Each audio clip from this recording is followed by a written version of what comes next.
Live everywhere. Daily Co's Radio on netrootsradio.com presents David Waldman. Kagro in the Morning Show.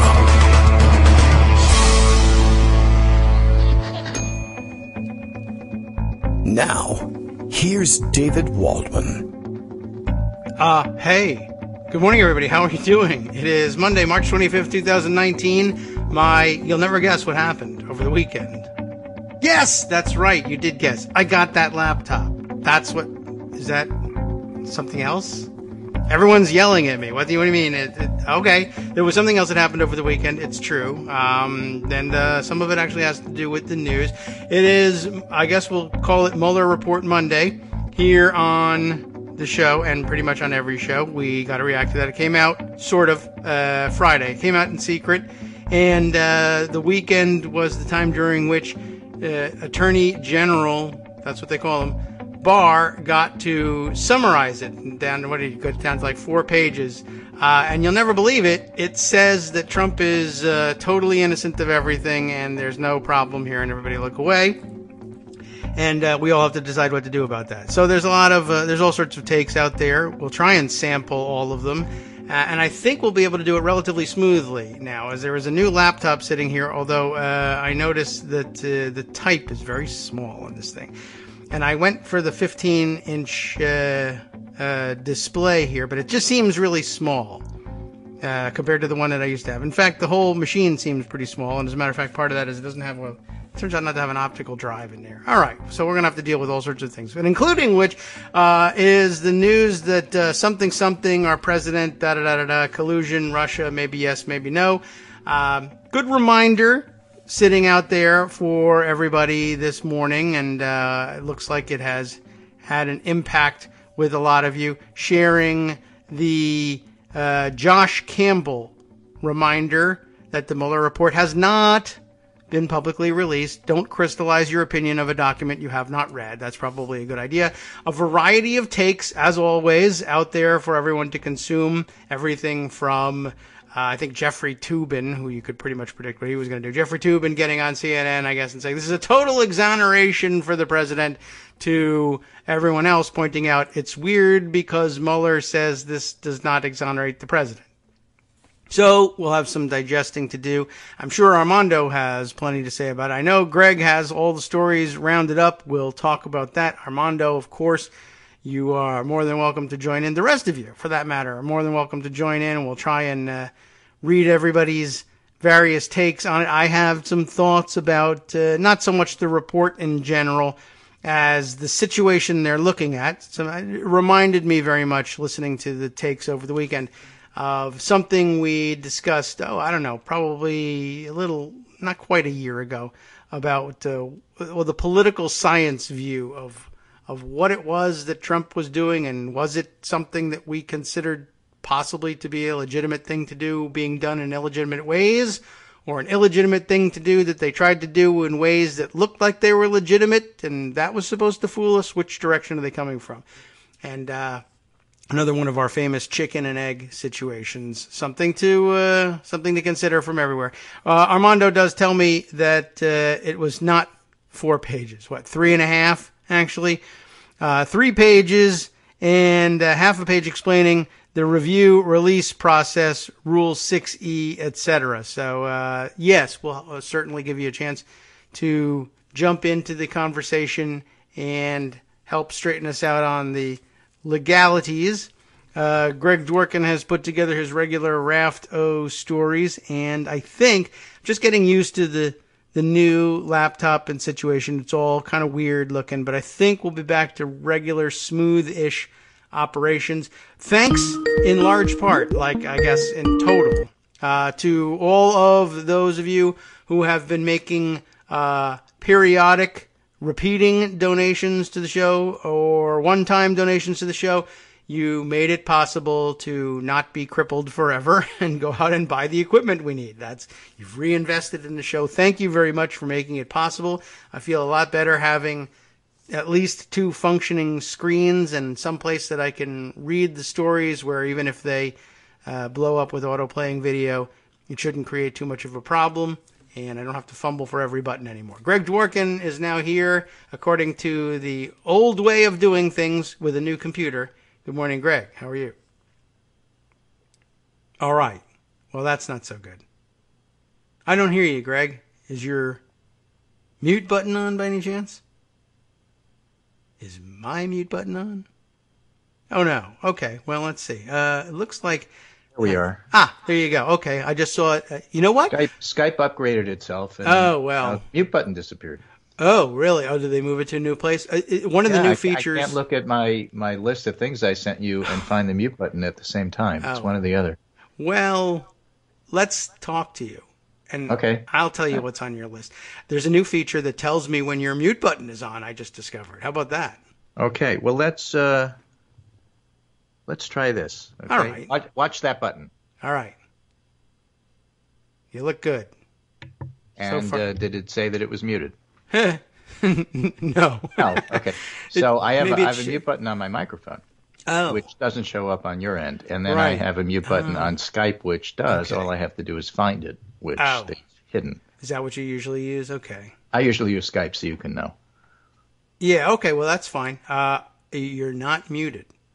Well, that's a matter of opinion, isn't it? So, well, your response has been muted so far. So we have this bar report that came out. A bar report. Yeah, that's true. It is a bar report that we have. The one we have is the bar report. Yeah, we'd like to see the Mueller report, but we haven't seen it yet. But let me give you some of the rundown of opinion. Of course, it's in general because Trump succeeded in putting William Barr there, who was designed to run interference for him and write this report. And one gets the feeling that he turned it around so fast that half of it was written beforehand. But that's sheer speculation on my part. It would be irresponsible not to speculate. In any case, I'm assuming, and I still have a great deal of regard for Robert Mueller. That guy. So I have no issues with the Mueller report. It's just that we haven't seen the Mueller report. The Barr version of the Mueller report says that there's no further charges, that I think maybe the Daily News in New York City summarized it best with their headline.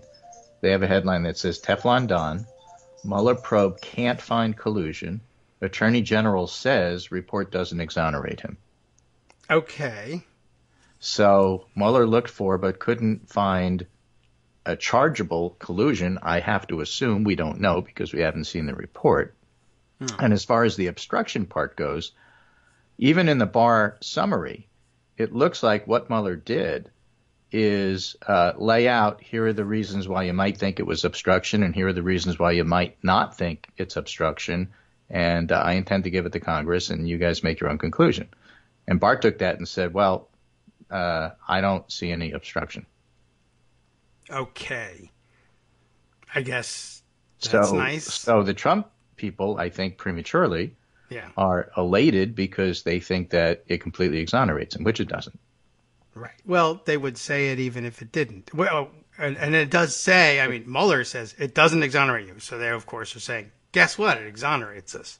Right. So it's a bit mystifying in terms of what the whole thing says. It's deflating if you wanted this to be the thing that would lead to impeachment. It's not deflating if you didn't think impeachment was where this was going. And by the way, Nancy Pelosi was right to say a couple of weeks ago, that's not the issue. We'll do that if the facts lead us there. But in the meantime, we have to do our due diligence in terms of investigations. And by the way, we're also working on health care and a whole bunch of other things. It sounds like the 2018 election all over again, where the commentariat were fixated on collusion obstruction, and the candidates wanted to talk about health care and the more local you got, traffic issues. Yes, okay, true. I mean, and that's what wins. So, you step back and you say, okay, where are we at? We're exactly where we were before the Barr version of the Mueller report came out, except that there's a lot of tantalizing information and questions that still need to be answered. Meet the Press summarized it in their first read this morning. This is actually a Meet the Press thing. First read is your briefing, so it's the same people. Okay. Trump gets vindication, but don't lose sight of the source. Okay. That's actually a pretty decent headline. Sure. The sourcing of that political vindication matters. It was Attorney General William Barr who quoted Special Counsel Robert Mueller in a half sentence. As Ari Melber pointed out, there's no full, complete sentence that was quoted by Barr. Interesting. Yes. One, the investigation did not establish that members of the Trump campaign conspired or coordinated with the Russian government in its election interference activities. So, of course, that raises a whole bunch of other questions. Did they conspire or coordinate with non-Russian government? Or Russian non-governance. Non-governance. Right. Exactly. Somebody who was not associated with the Russian government but was still Russian. Whatever that is. Yeah. And the definition of coordination, Barr further quoted Mueller, was an agreement tacit or expressed between the Trump campaign and the Russian government on election interference. So that specific definition excludes any coordination, conspiracy, communication with WikiLeaks, Kremlin-connected lawyer Natalia Veskelnitskaya, and it narrows the subject to election interference, not, let's say, sanctions. Yeah. Okay. So it was also Barr, this NBC First Read report says, and Deputy Attorney General Rod Rosenstein, not Mueller, who concluded that the evidence wasn't sufficient to establish that Trump committed obstruction of justice. Okay. Yes. Oh, look at that. My mute button just showed up on Skype. It was just late for work, that's all. Late for work. In fact, it's Monday. In fact, Sure. the half sentence that Barr quotes from Mueller reads, while this report does not conclude the president committed a crime, it also does not exonerate him. But Barr and Rosenstein determined, because it wasn't evidence that Trump was involved in an underlying crime, it would be difficult to prove beyond a reasonable doubt that Trump acted with corrupt intent. Yes. Now, I'm not a lawyer, Okay. and I don't play one on the internets, but the logic here seems to be that if the main thing that they were looking for was whether or not the Trump administration or pre-administration, the campaign, worked with the Russian government to change the election results in some fashion, interfere with the election, whatever you want to call it. If that first finding was that we don't have enough evidence to say that that was true, then the second part about obstructing justice is much harder to make a determination on, because if there's no crime in the first instance, then you can't be obstructing something against a thing that isn't a crime. Now, as many very good attorneys have pointed out, well, you can, depending upon what you did. If you threaten a witness, even though it turns out you're innocent, right. that's still bad. Obstructing the investigation is the same thing. But it's much harder to do if it turns out that the original crime isn't a crime. So in the end, Barr pulled a Comey. He took a complicated matter out of everybody's hands, made the determination himself, and in the process only raised more questions. And I think that's a pretty fair summary. Well, it's certainly confusing enough to be to pass for a fair summary, considering most people figured they would be confused at the end of this process. Right. But, you know, if you want to summarize I do not. the whole thing in terms of how the public is going to look at this, you can do no better than Jacob Soboroff, who tweeted this morning. I woke up thinking about the exchange I had ahead of the midterms in Maine 2, 2nd District in Maine. Okay. Up where I vacation sometimes, Mount Desert Island. Oh. The Lobsterman, right? A district that ultimately flipped red to blue. And he talked with this brother-sister lobstering team just before the 2018 elections. Okay. And Soboroff said, hey, you guys know who Paul Manafort is? No. How about Robert Mueller? Nope. Yeah, well. How about Red Lobster? Yeah. Well, they know Red Lobsters, but believe me, it's not where you eat up there. You don't No. go to Red Lobster up there. But, you know, to again point this out, I'm going to quote Matthew Dow. Too many in the media are doing the exact same thing they've mistakenly done over the last 3 years, way overstating the effect of something. My guess is this will have no significant effect on president's political standing and will not be what the 2020 elections are decided on. At the same time, Dave Weigel tweeted, I don't have that in front of me, but it was something along the lines of, here's a hot tweet for you. All of the presidential candidates I've spoken to on the Democratic side, the people in the primaries, Kamala Harris and everybody else, are not running their stump speeches and their campaigns on the Mueller report or impeachment. And every time I ask them about that, they get really annoyed and say, I want to talk about health care, and you guys keep asking me about Department of Justice and Mueller. And her emails. Hot take is there's going to be a lot of very relieved candidates who don't have to talk about this all the time. Of course, they're going to be asked about it in the first 24, 48 hours after this. And everybody's going to say, we need to say the Mueller report, but they want to talk about health care. In fact, maybe we'll get to it today. Maybe we won't. A lot else going on. But the Democrats are going to be introducing a lot of fixes to the Affordable Care Act this week. ACA 2.0, as it's known. Oh. I think it's HR 155. I think that's the number. I can't remember off the top of my head. But the point is, there's a whole lot of other stuff going on that they would really like to work on. And, of course, we, the public, are quite concerned about the Mueller report and what's going if you're not in Maine and if you're not lobstering. Well, yeah, and of course, part of the public isn't concerned at all. So one can make the argument, that the battle lines are already drawn. This doesn't really change a whole lot.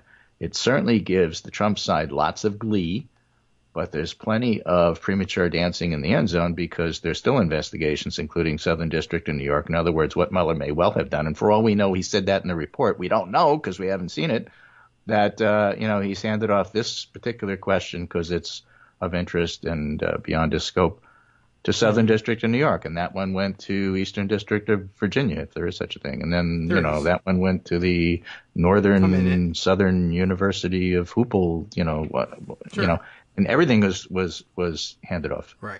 We don't know. But it doesn't stop. And if there's issues with the inauguration and whether foreign money tainted it, because that's illegal, as I understand it, not being a lawyer, then that's still going to be investigated. Southern District, New York is still going to look at the Trump Organization and so on and so forth. Then there's Congress, and Congress has to do their job. Their subpoena power is limited compared to Mueller's, but they're still going to investigate a lot of things. In fact, the joint committee chairs, oversight and judiciary and all just got together and said, you have to release the report. Now, will they subpoena Robert Mueller? They could.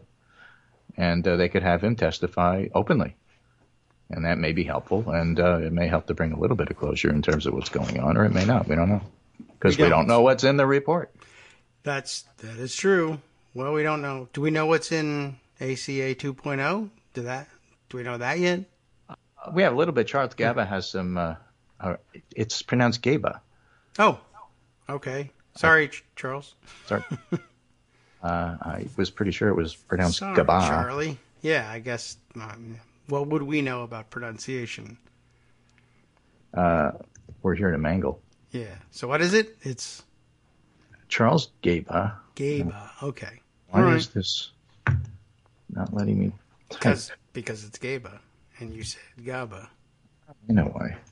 If you drop your iPhone on the keyboard, all of a sudden half the letters don't work. Oh, well. Let me just move and fix the problem and see if I can find his thread here. If it's not one problem, it's another. Yeah, that's the way it goes. It's HR 155. All right. And let's just look at this thread that he put together this morning. On Saturday, he says, Speaker Pelosi announced the House Democrats, let me just give you that here, will be unveiling sweeping legislation to protect people with pre-existing conditions and lower health care costs tomorrow. I'm 99.9% certain, says Charles, that this refers to H.R. 155 introduced last year. Assuming this is accurate, H.R. 155 would include 15 provisions to repair and strengthen the Affordable Care Act. All of these are important, but some would have a more obvious impact than others. The two biggest are removing the 400% FPL subsidy cap. You can give more subsidies to people so that they can buy insurance if you're the working poor, and beefing up the subsidy formula. All right. Yeah, so he's talking about a bill that was introduced People last year. would be and eligible is for yet to subsidies, and the subsidy formula would increase. All right. It may How have would been that, reintroduced. making these first two changes, reduce premiums? Let's take a look. And of course, he's a policy wonk, so it's very detailed. But if you look at an Affordable Care Act compliant silver policy premium, and a lot of people look at silver as kind of like the benchmark for what they compare to. If you are unsubsidized and try to go on to one of the exchanges and get a silver plan for a single adult, it's $376 a month for a 30-year-old. Okay. And they vary widely by state, but they should be pretty representative overall. And under the current plan, if you earn between 100 and 400% of the FPL is like the federal poverty level. Okay, there we are. Okay, roughly 12,500 to 49,000 a year if you live alone. Then you're eligible for subsidies. If you're below 100%, you're supposed to be on Medicaid. Okay. And 14 states still haven't expanded Medicaid. Right. So by expanding your ability to get on to a silver plan, you have people who are making a little bit too much to be on Medicaid, or their states haven't expanded Medicaid. So that's not available. But if you make things a little bit more generous and you raise the cap at which you're allowed to get on, you suddenly become eligible for a silver plan when you weren't before, and you'll be paying a little bit less money. And that's basically the summary. Phew. All right. Well, that'll take some digestion. And it seems like what he's talking about here is he thinks that what they'll be introducing later in the week is a mirror of a bill introduced last year during the last Congress, which is now dead, but will just be, reprinted and reintroduced, right? Yeah, it was HR. And it gets a new number, right? Yeah, it should. I mean, HR 5155, that first 5 is sort of hidden in that hashtag there. But HR 5155 from last year, they could, if they were interested in that number, reserve that number again. I don't think there's anything special about that unless that's supposed to mean something. Right, it's not like it's an HR 1 or something like that. Right, or sometimes, I don't know, if there was some special meaning, they could certainly reserve that number, but I don't see what it could possibly be. But all right, we'll see. There's no room, I assume, in this debate to say, but we don't have the votes in the Senate, so don't debate this. This is good for the country, whether it wins or loses, to talk about it. Apparently. Exactly, okay. And then they it's can one run of those on that. Things. Yeah. So if you earn $25,000 a year, for example. Sure. All right. If you earn $25,000 a year under the current plan, if you can get on a silver plan, you pay $136 a month. And under ACA 2.0, this new revamping of the HR 5155, you'd only have to pay $83 a month. All right. So it just cuts the amount of money you'd have to pay for your premium, but it also gets more people eligible to be on it in the first place. All right. Well, we'll see if we succeed in convincing anybody that this is what should be being talked about for the rest of the week. I mean, we do it because, hey, you wanted policy, right? Here it is now, and you guys want to spend the rest of the week on the Barr report? We might have to, but don't say we didn't tell you what was in it. I mean, I didn't. So, I still don't know. What does it all mean? Because the Barr report, the Mueller report, is all something that the current members of Congress, particularly the House, really have to sink their teeth into. Try to get a copy of the report as quickly as possible. The grand jury stuff has to be redacted. We get that. If there's any intelligence-sensitive information in there, that might have to be redacted. We get that. It shouldn't take all that long. He was able to go through the whole thing and do his own summary in 48 hours. Well, that's the Congress's job, particularly the House. The Democratic candidates who are running, on the other hand, don't have to deal with that issue. They can farm that out the way Mueller farmed out stuff to SDNY. Let the Democratic House do that. The people running can go to the individual communities that they feel like they want to compete in and make their pitch for things like healthcare. And you don't have to be as wonky as Charles Gaby. You can simply say what we want is for what the House is doing. While we're debating whether we're going to do Medicare for America or Medicare for all, and these are bigger changes that are going to have to take place after 2020. Please give us a Democratic Senate so we can do it. In the meantime, what we need to do is bolster the current ACA that we have instead of sabotaging it the way that the Republicans are doing. Notice there's no numbers in there to make your eyes glaze over. And basically the thing is, strengthen it by, supporting it, making the subsidies a little bit better for people so that they can actually use it. And then we can debate whether or not there's bigger changes that need to happen after we do that and we see what kind of effect. And for people like Pete Buttigieg, he's going to, Beto is going to endorse Medicare for America, which is essentially, I think, if I remember correctly, and there's a nice summary in Vox about the 9 different plans that are out there, but I think this is the one that makes sure that there's a robust public option available.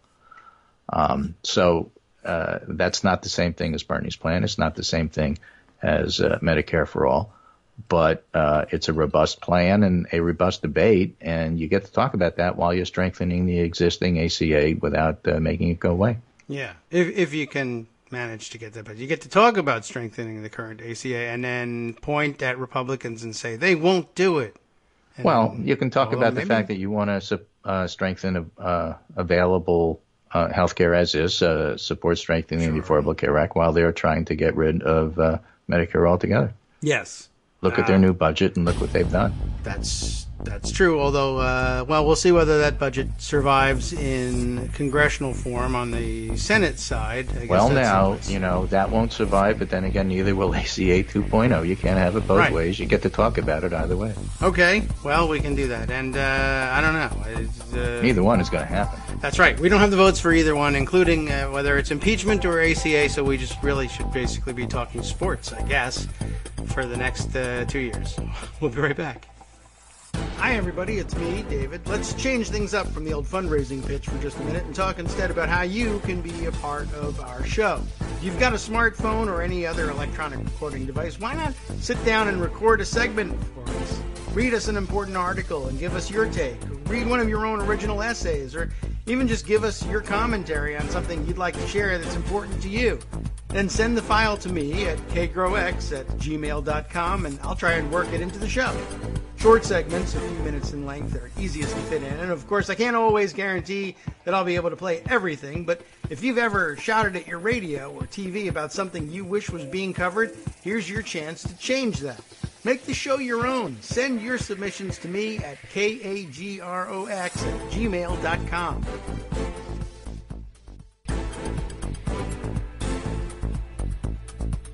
Welcome back now to the Kagro in the Morning Show here on Netroots Radio. Everything seems to be moving smoothly on this end, and so long as you weren't searching for your mute button, Greg, during the break, should be fine. Let us continue. So, yeah, I found the mute button, so I think we're okay for now. All right, excellent. All right, Ben Brody, who works for Bloomberg, said 3 of the biggest headlines Bloomberg has been watching for months. Number 1, the Mueller report. We talked a little bit about that. Hopefully Armando will come on and talk about it more. I'm not sure what that is.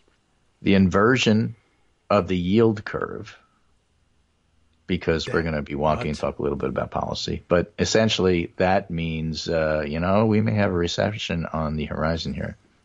Oh, I don't understand that. Why didn't they say that? And Brexit and the fate of Theresa May's government. They're all coming to a head this week. And so these are things that we all need to be followed. I don't really have a lot more to say about the Barr report other than we all need to see the Mueller report. That is fine. And we will have more to say about it when Armando comes on. The 2 suicides out of Parkland. Oh, just a reminder.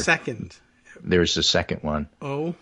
And I do have a Miami Herald story on that I stuck in there. There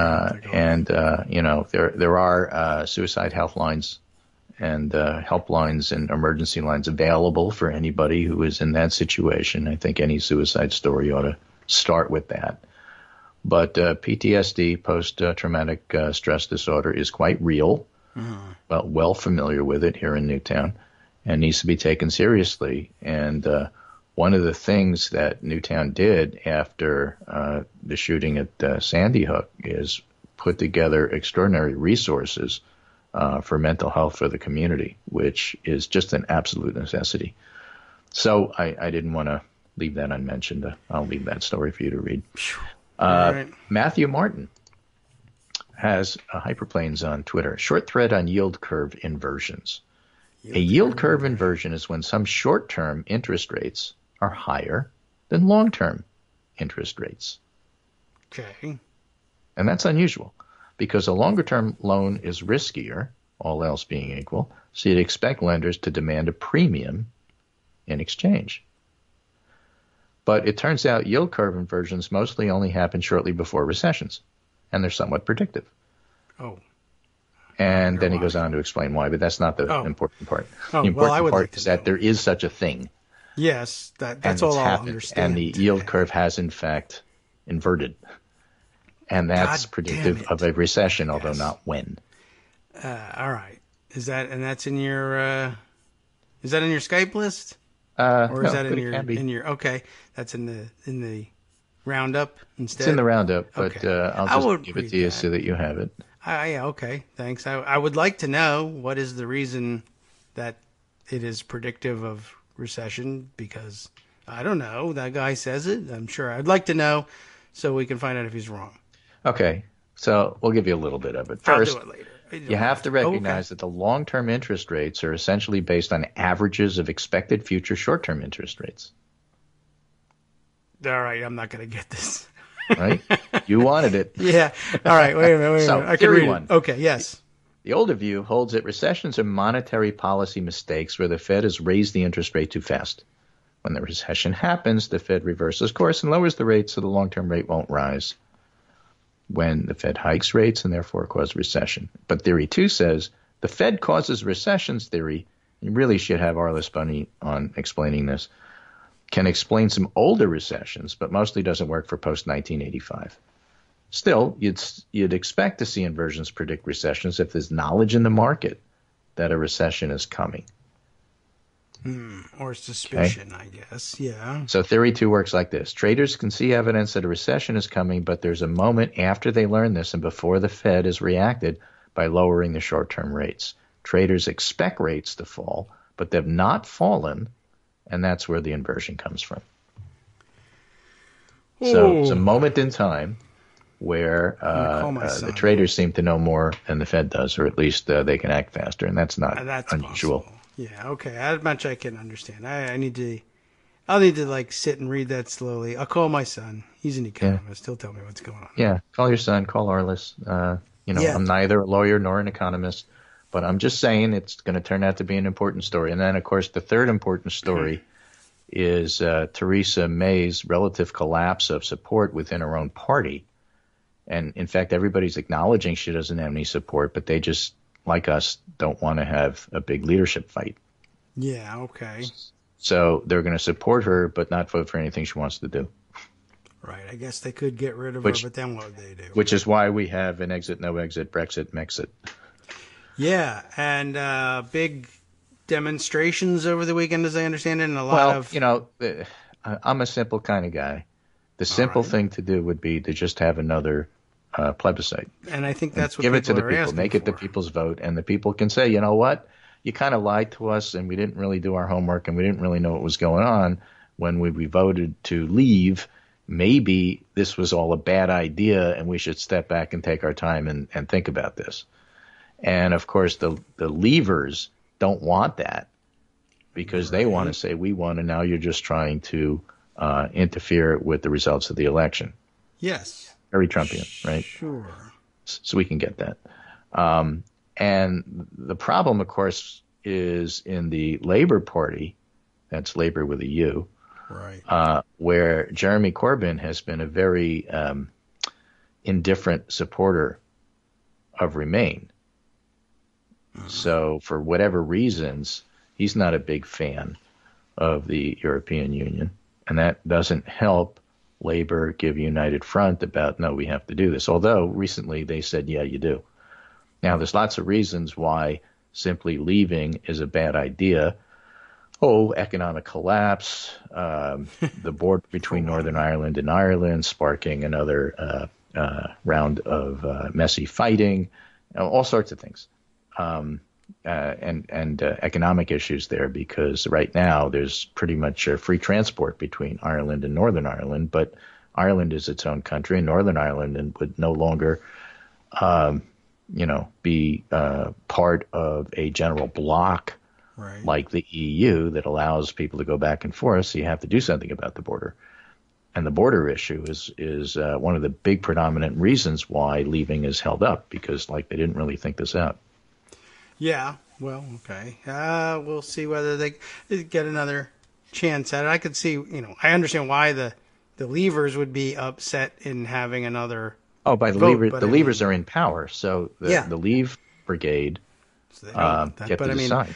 They are, yes, to a certain extent, although except, I guess if they can't actually pass anything in Parliament, they might eventually just simply collapse. And that's one of the, I guess, I don't know whether it's a beauty or danger of the parliamentary system is the party in power. That can change on an unplanned schedule. And so, for them to, it's not the same thing, I don't think, for British people to say, well, we can't have another vote on this. It's not time for one yet. That makes sense in the United States, but in Britain, or other parliamentary systems, you know what? They can have a vote whenever they want to vote. Yeah. And we can too, honestly, but actually there are rules. Sometimes the Speaker of the House there will, in their own house, will say things like, well, you can't bring this back for a third vote unless you change it because there's a 149-year-old precedent that says you can't. Right. Unless there isn't one, or I can't find it, or I say I never heard of it. And so we talk a lot about people say yes. The power of the gavel and the rules and mastering them and how that works and all that on this show for this country. But boy, if you really want to see that put in action, just watch what's going on over there in the House of Commons. Yeah. Because whoever has the gavel really does set the rules. And, for example, if the Conservatives are in power, which they are at the moment, and they can muster the votes, they can decide whether or not you have a people's vote and a new plebiscite. I mean, or whether we're voting for a new parliament or not. Just as in this country, having the Democrats win in 2018 was enormously important, which I think only now is really going to seep in terms of why it's so important. Because Mueller isn't Superman and isn't going to come and save everybody. And we have our own work to do, and we're going to have to do it the hard way. Yeah. All right. Well, I say we do it.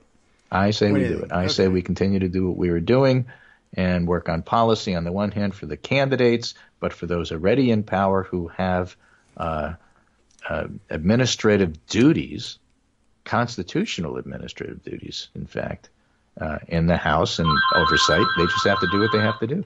All right. Well, now's the time. Okay. Well, I don't know. I guess it sounds like it's kind of wrapping up then at this point. Okay. We can deal with that. I know Armando is raring to go, I'm sure. Let's see if we can connect with him and let him rant aloud where other people can hear him. Yeah, see if he can get on. I have to go, but, we can stay a little bit and just say hello. All right. Well, let's see if we can raise him. He hasn't waved the flag recently, but okay. Well, let's get him on. I do have to go, but let's get him on, and I'd love to hear what he has to say about the Barr report, because I don't think he's seen the Mueller report either. Okay. Well, I don't think so. All right. Let's see. I don't think any of us have. See if we'll keep that in mind. One last thing I'll leave you with, which I think is pretty good. I just saw from Margaret Sullivan. One of the things that is worst about the Barr interpretation of the Mueller report is the fact that Trumpists, including the Trumpist in chief, will feel emboldened to wail on journalists. Oh, yes. And beat them up. Yes. Literally and figuratively. Right, that's a bad thing. And we already have I wonder, should we be apologizing? One of the stupidest rounds of, yeah, you should. You should apologize for the butter emails that dominated the news for months and months and months. Yes. But Margaret Sullivan has a column this morning. You say you want a media reckoning? Here's mine. New column, serious journalists should be proud of, not bullied over, the Russia reporting. And that's true, because if it weren't for them, we wouldn't know about True. half of the stuff. That is true. And If we not only, all of this stuff. if you think the Mueller report contains the ultimate truth, or you think the Barr report contains the ultimate truth as well, then fine. Let the truth come out, and you should be happy that we've arrived at this moment. All right. I think in order to get Armando on at the same time as you, I will have to call him. So I'm willing to do that if you just want to hang on for a second and take your leave of him before he tells us all why you're wrong. We'll try that. Well, I'll hang out and see if you can do that. All right, let's see. We'll see if this works. I mean, it says it's calling Armando. We'll see what happens. Oh, I got a new There icon we are. here. It makes it look like a joint. Yeah? All right. Here. Very good. Armando, are you there? I am. See? All right. Hey, So can you hear me? I can hear you great. Excellent. It worked. Actually, all of this our new upgrade might technology. really be better Yeah, for once. I love this. Okay, we'll take it. I still have to experiment. One of these days we'll figure out whether there's a button that I can press if your call comes in unexpectedly and doesn't just hang up on Greg when I answer. But for right now, it works. Yeah, good. Everyone is wrong. And Well, it's Monday morning. Yeah. You know.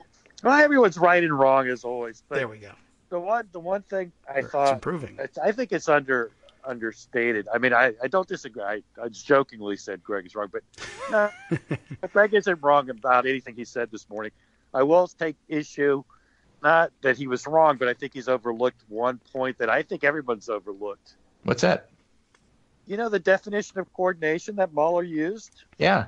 is inconsistent with the federal election law. Mark Elias pointed this out on Twitter, and no one's picked up on it.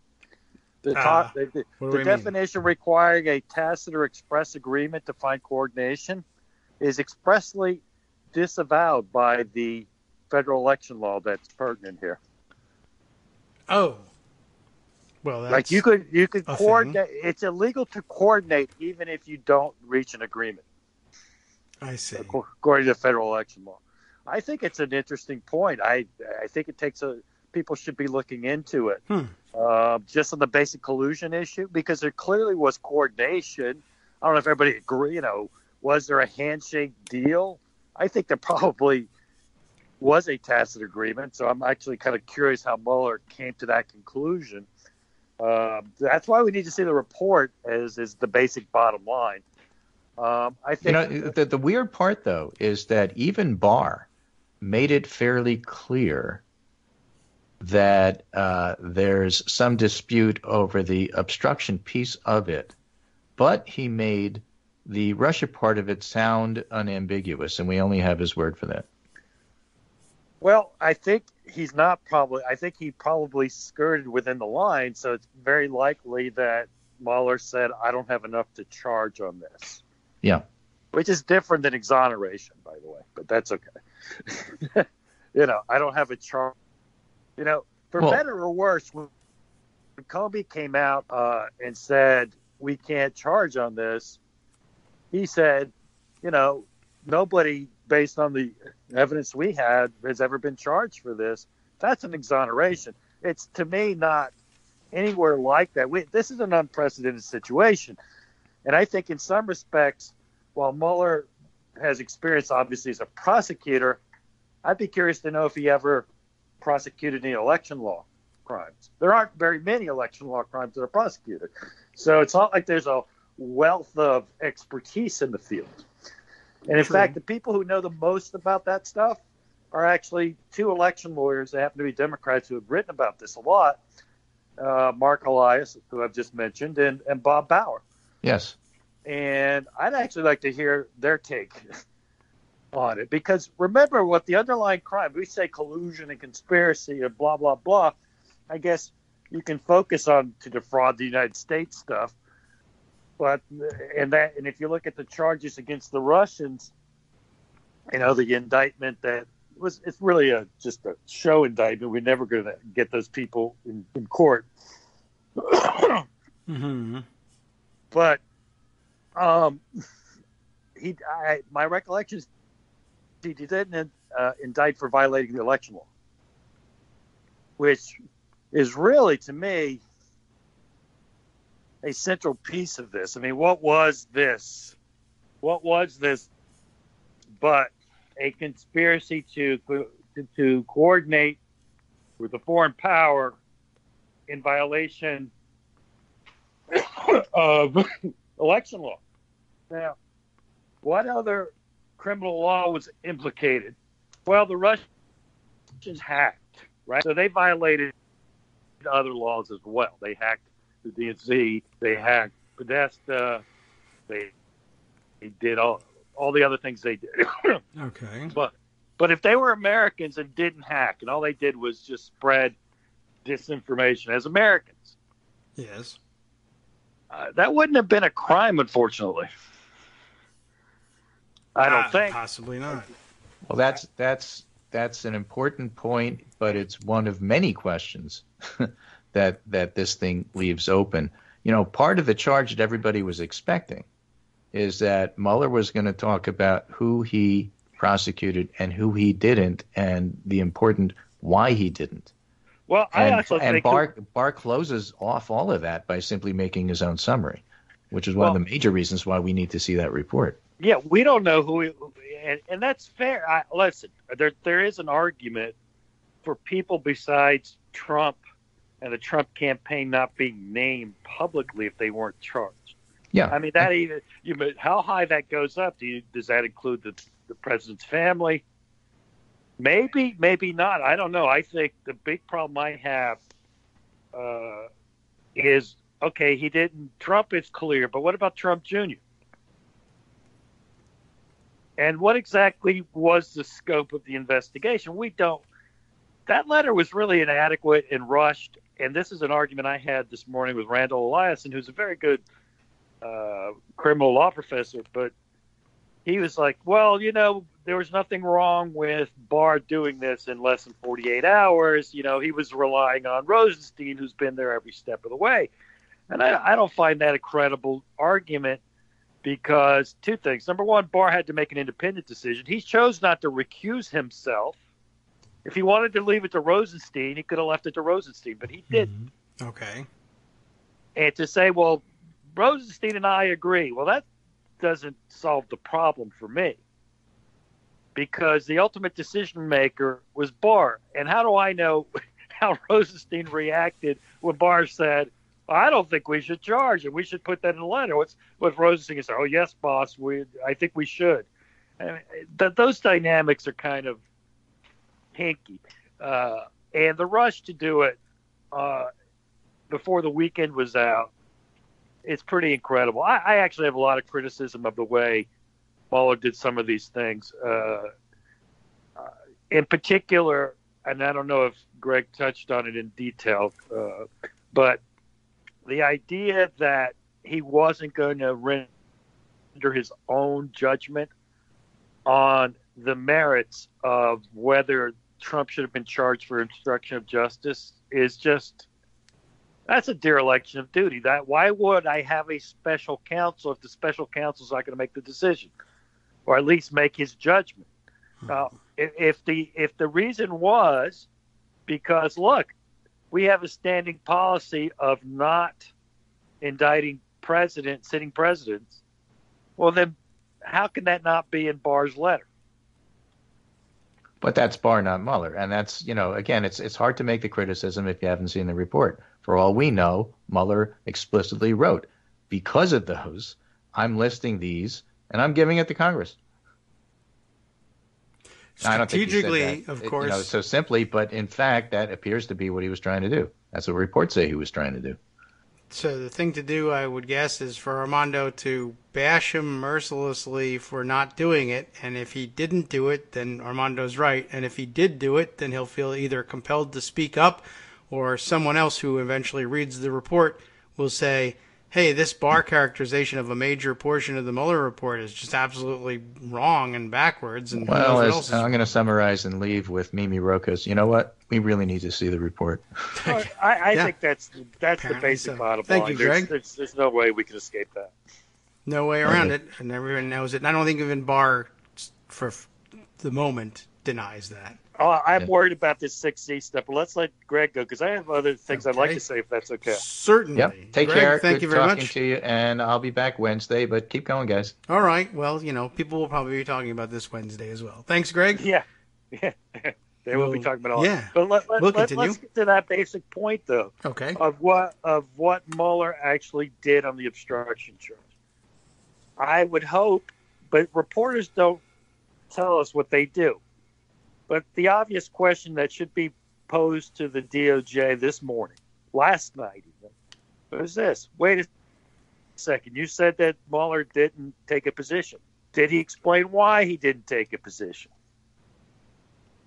And I'd ask specifically, did he say that because the DOJ standing policy was that sitting presidents can't be indicted, that's why he won't take a position? And the answer is yes, no, or I'm not telling you. And each of those answers tells you everything, frankly. Yeah. If the answer is yes, then okay, that's what he did, then that's what we did. If he said no, that's not why he did it, then we know that's not true. But if he says I'm not answering, it's yes, that's what he did. Right. I don't see and any so you of really that. can get the answer, and if they just don't answer, I think that also answers the question. Yeah. It's a fairly straightforward question that, look, why did Barr do the letter so quickly? Listen, it's a quick and dirty letter that doesn't really deal with anything. It's obviously doesn't do much of anything with regard to actual reporting to Congress, which is the whole idea of it, right? And why did Barr do it? We know why he did it, to get the headlines. Trump exonerated. Big victory for Trump. He got everything he wanted. Now, that's a criticism I have on these things. The releasing on Friday. Why Friday? What is that? Well, he does have a habit. Well, if it comes out Monday, then there's the rush to get that in front of it, because if it comes, believe it or not, if Barr sends it out on Wednesday, there's still a bunch of rigmarole going on and everything else, and the build up to we need to see the Mueller report and none of that happened. So what did they do? They got first position. You know how Rudy Giuliani always wanted to file a counter report? Yes. And he wanted to file simultaneously, or at least that was Dersh's argument. I get to file my rebuttal at the same time. Well, you haven't even read the report, so why do you get to file a rebuttal at the same time? This is the spin inside. And Barr clearly is running the Justice Department and running his job in a way that is intended to protect and help Donald Trump. And that in itself is improper.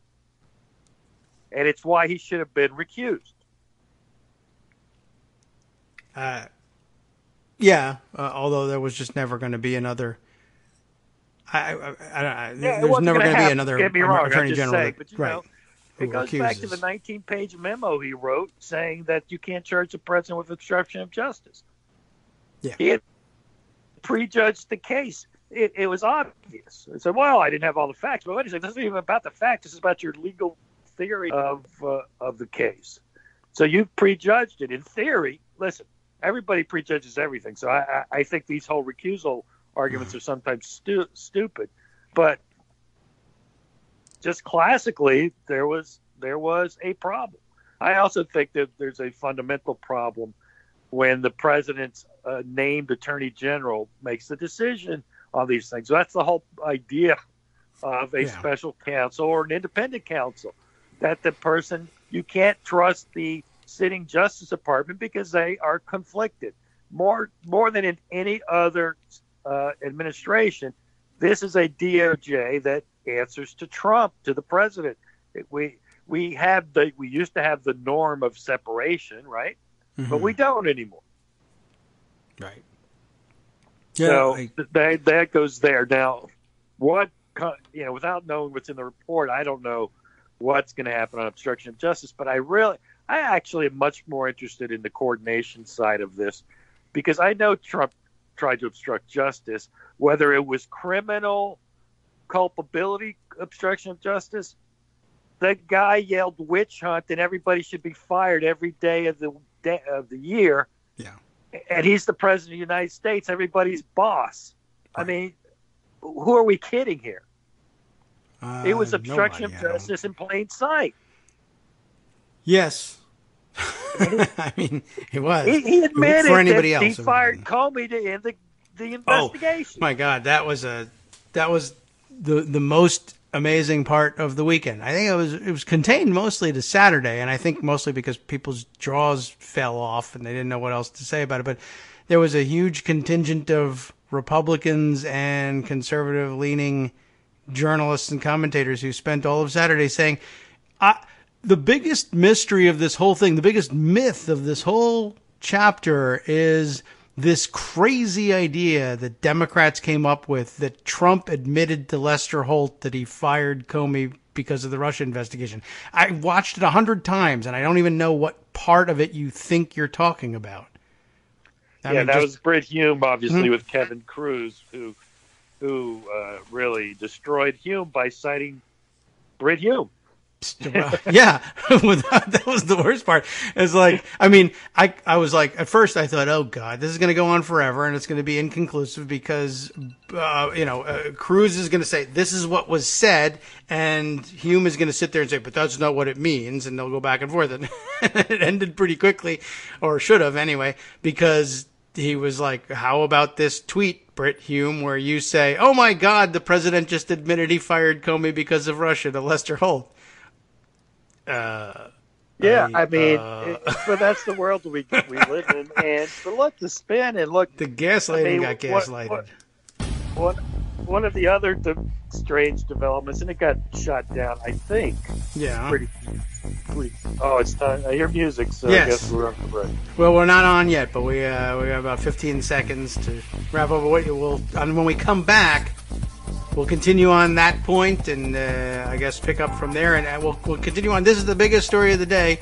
There's no point in leaving it now. And I think it is, and for a lot of reasons, and we should talk about this. All right, we'll be right back.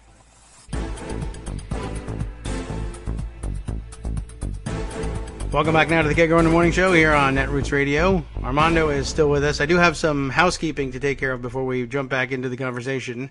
First of all, everybody should know that I got all 16 winners of the Sweet 16 right yesterday. So, yes, there you go. Wow, that's really good for me in my pool there, and it wasn't that difficult, I don't think, overall. I mean, I won half of the bracket was 1, 2, 3, 4, 1, 2, 3, 4. Yeah, no, it was very chalky, but still, all 16 is impressive. Yeah, so there we go. So I've moved up in the standings. I'm still not winning, believe it or not. But there you have it. So that's important that everybody know that. The other, arguably more important, let's say, issue, not really. It's parochial, but it's important to us. Eric Posman, frequent contributor to our show of excellent pre-recorded material, asked me to congratulate his stepdaughter on her first day at work at the DSCC. So it's political in nature. Blakely Wall. Congratulations, Blakely. Everyone can blame her for every thing that goes wrong at the DSCC or Democratic policy with which they disagree. That, of course, would not be in her purview, but you can blame her nonetheless. Congratulations. So a nice job and a good place to be at this particular moment. So I thought I would throw that in there before we discuss the collapse of our political system and the obviation of everything Blakely has gone to DSCC to do. I'm sorry, Blakely. We have a lot of trouble in this country. Oh, boy. But you can fix it. Well, we hope we don't destroy the system before you get a chance to participate in it. Okay. But where were we? Before the break, we were just about to get into, we were discussing Britt Hume gaslighting his own gaslighting. It was it was funny. And he said, that doesn't mean what I said. It's like, okay. I don't know. I don't really get what that's supposed to be. But it was not just Britt Hume. There were others less consequential, I think. But there was definitely a brigade of people out there just saying, I don't see what you're talking about. And I don't know. At this point, it's just like, all right, well, they're just not going to acknowledge reality, I guess. And we'll just have to outvote them.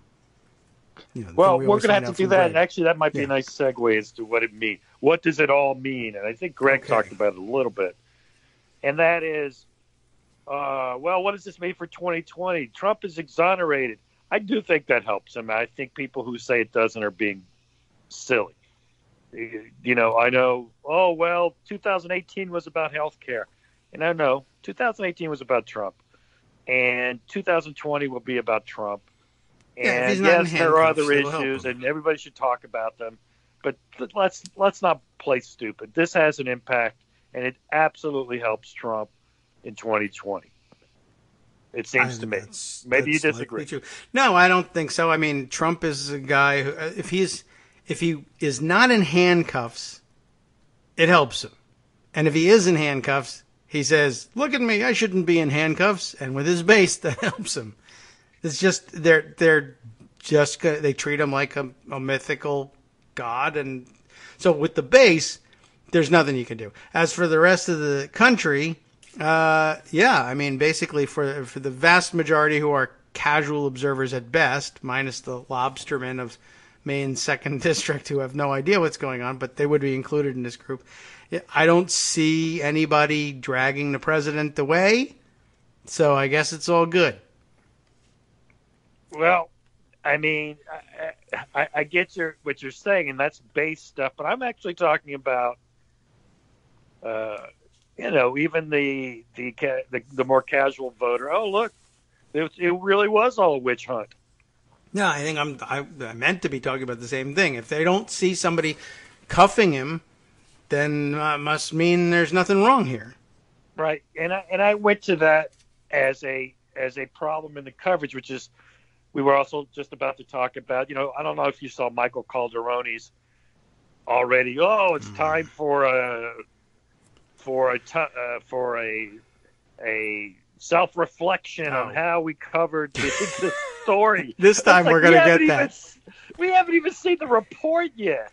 And you're already like, what is that? I don't know. You guys said I should do that about the emails, but it was too late. So now this one I can nip it in the bud. So I thought I would. I didn't see it specifically, but it doesn't. I saw a lot of people saying that there was going to be this round of, of self-examination by journalists who say, well, because I neglected to do this over Hillary's emails, I'd better take care of it soon with respect to Trump, even though it would be premature. And I guess the better response is to say, well, I didn't do it for Hillary, and I'm not going to do it for Trump either. Well, listen, coverage is never perfect. And I don't think there's anything to be proud about of how they covered this story. Occasional good work, but by and large, and this is something you and I talked about. One of the mistakes that I think that happened from January on was Democrats saying, let's wait for Mueller. Let's wait for Mueller. Okay. Let's wait for Mueller. And again, I don't want to pretend that you and I have all the answers, but we said something like this could happen. He would come out and it's going to be buried in this way, and then you're going to let Barr spin it, and all of a sudden you've lost control. If you said, listen, that's a criminal investigation. We don't know what that's going to lead to, but we have serious issues that aren't about crime with what the president has done here. Just think about the basic collusion story. No collusion, no collusion. Well, there is no criminal collusion statute. As you can see, they talked about coordination, which also isn't necessarily a criminal statute outside of the federal election law. And by the way, as I mentioned before, Mueller and Barr have, in my view, based on Mark Elias's reading, misapplied the standard. I think there's a serious legal issue. I'd like to see some real thinking of the question of whether you committed a criminal conspiracy, which is really what people were focused on, is really not the issue. Did Trump? Here's three questions. Did Trump know, or did the Trump campaign know the Russians were trying to help him? They knew that people said that the Russians were trying. I don't know whether they took them at their word. You're saying Goldstone, that at the June 2016 Trump Tower meeting, Donald Trump Jr. and Paul Manafort and Jared Kushner just didn't believe the Russians really were trying to help Trump. That is a story you could tell. I don't think that's right. I think Rob Goldstone told them flat out that the Russians were trying to help and that it was a governmental program. I don't know whether that is correct. I don't know whether any part of it is correct. I know that it was said. Wait, let's be clear what Rob Golson said. This is part of the ongoing campaign to help you win by the Russian government. That's what he said. That is what he said. And at that Donald point, Trump Jr. said in response to that, I love it. If it's what you said, there you go. I love it. That's true. What your defense is, Donald Trump Jr. didn't think it was what he said it was. He thought it ended up being a meeting about adoptions, is what he said. Right, or whatever. I mean, he could certainly say, look, I said right away, I don't know if you are right, but if you are, then I love it, which is a different problem. All right. Well, okay, that's Donald Trump Jr. Let's talk about Paul Manafort. He was the campaign chairman. Yes. He met Konstantin Klimnik on the roof of this cigar and gave him polling data. Right, yes. What did Paul Manafort think he was doing? He thought he was helping. I'm trying to help Paul here. He thought he was helping non-governmental, but still Russian entities. All right, so you focused on that, and a lot of people have focused on that. Are you thinking or believing that Mueller is taking the position that non-official, formal Russian state actors don't count for collusion? Because that would be a hell of a thing. I do not know. If that's the distinction that's made, that's a hell of a thing. It would be highly, highly, I don't know what. I don't know if I can say it's improper necessarily, but it would be ignorant of the current situation in Russia to say that we should draw that line. They don't even draw that line. The Russians. Right. They don't. And in fact, Mueller didn't draw that line because the INA wasn't an official Russian state actor. Okay. No, that's not true. I'm wrong. There were GRU people involved in that. So they were official government personnel. Okay. I mean, I don't know whether they conceive of if that's why there's not collusion, because there wasn't an actual meeting with Vladimir Putin. Boy, oh boy. Then Mueller really did a bad job. Yeah, well, we don't know. If that's, I know, I'm speculating. I'm saying if. Yes, but if that's the distinction that that's Robert what you're Mueller saying, draws, I hate it. Boy, oh boy. Yeah. Well, I don't know. I don't have any real reason to believe. I mean, considering how much time Mueller spent investigating people who aren't necessarily connected with the government and how vigorously he pursued figuring out what they were up to, it would be difficult to believe that he ultimately said, well, in the end, they're not really, some of these guys aren't officially connected to the government, so I guess there's no collusion. I mean, I don't know why he would have spent the time he did. Although the people he prosecuted, are any of the Russians named in the indictments non-governmental personnel? Yeah, some of them were. Some of them were just operatives. So I don't know. But maybe just having one government person was enough to. No, well, that's true too. I hadn't thought about that. I'd like to. Again, we got to see the report, I suppose. But the idea here to me is to go through this question of, did they know the Russians were trying to help them? Because Donald Trump denied it as far along as his meeting in Helsinki with Putin, because he believed Putin. Putin said, we didn't do anything. Right. And Trump said, yeah, I know. So, I mean, I know you didn't do anything. I believe you. I know you didn't really try to help me and that you weren't really rooting for me to win. Those are questions I actually think Mueller should have posed as because part of the conspiracy is knowing, right? So there should be a finding. Did they know the Russians were trying to help them? Finally, on the third person that was at that meeting that we know about, I'd say Jared Kushner. Did Jared Kushner know the Russians helped them when he was creating illegal back channels and meetings with Klimnik after the election? Was that not part of the conspiracy? You would think. I mean, I have yet to. I guess I would say if he claims he didn't know that. Does he deny having asked? I'm not certain whether he does or not. Does he deny having asked the Russians for the secure back channel communications?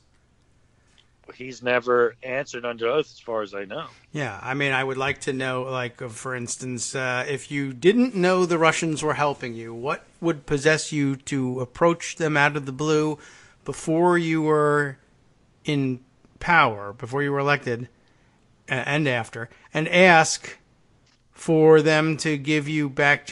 Was it before? Maybe it was only after the election. But what would possess a person transitioning into the executive branch of the United States government to approach the Russians and ask for secret, secure back channel to discuss something with them prior to the inauguration, if they also believed there's been no evidence of their being interested in helping us?